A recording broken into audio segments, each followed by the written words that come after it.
उम्मत मुस्लिमा की असल शनाख्त नस्ल, जोग्राफिया, जुबान या सियासी सरहदों से नहीं बल्कि अल्लाह की अतात से मुतय्यन होती है। इस्लाम ने इंसान को एक ऐसे रिश्ते में बांधा जो खून और मट्टी से बुलंद है और वो रिश्ता बंदगी रब का है। कुरान मजीद वाज़े तौर पर बताता है कि उम्मत वो है जो अल्लाह के हुक्म के सामने सरे तस्लीम खम करे और अपनी इज्तमाई जिंदगी को उसी अतात के ताबे करे। जब अतात मरकज बन जाए तो इख्तलाफ वहदत में बदल जाता है और जब अतात कमजोर हो जाए तो वहदत बिखर जाती है। बेअसत नबवी सल्लल्लाहु अलैहि वसल्लम से कब्ल अरब मुआशरा शनाख्त के बहरान का शिकार था। कबायली असबियत, ताकत का गरूर और मुफाद परस्ती इंसान की पहचान बन चुकी थी। इस्लाम ने आकर इस तस्वर को बदल दिया और ऐलान किया कि इज्जत, बरतरी और पहचान सिर्फ तकवा में है। यही वो फिक्री इनकलाब था जिसने मुख्तलिफ नस्लों, इलाकों और तबकात को एक उम्मत में ढाल दिया।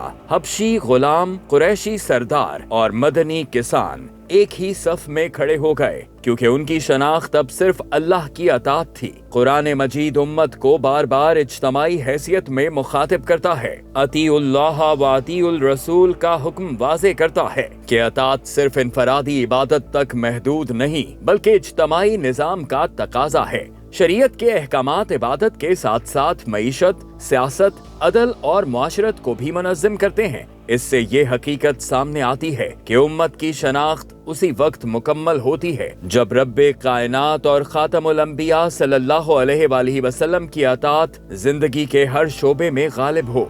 रसूलुल्लाह सल्लल्लाहु अलैहि वसल्लम ने मदीना में जो मुआशरा कायम किया वो अतात इलाही की अमली तस्वीर था। कानून अल्लाह का था, निजाम उसी कानून का पाबंद था और रियासत का मकसद अदल का कयाम था। यही वजह है कि इस नौज़ायदा रियासत ने दुनिया की बड़ी सल्तनतों को फिक्री और इखलाकी तौर पर चैलेंज किया। अतात ने अफराद को जिम्मेदार शहरी और क़यादत को जवाबदेह बनाया।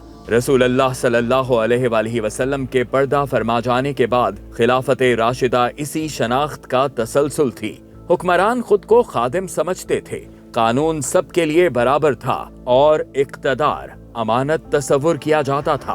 ये सब इसीलिए मुमकिन हुआ कि उम्मत की शनाख्त अल्लाह की अतात से जुड़ी रही, न कि ताकत या मुफाद से। आज उम्मत मुस्लिमा का सबसे बड़ा अलमिया यही है कि उसकी शनाख्त मुख्तलिफ कौमी, सियासी और फिक्री नारों में बट चुकी है। जब अतात इलाही जिंदगी के मरकज से हट जाए तो वहदत कमजोर और मकसद धुंधला जाता है। तारीख गवाह है कि उम्मत ने जब भी अपनी असल शनाख्त को पहचाना वो उरूज पर पहुंची और जब उससे दूर हुई ज़वाल उसका मुकद्दर बना।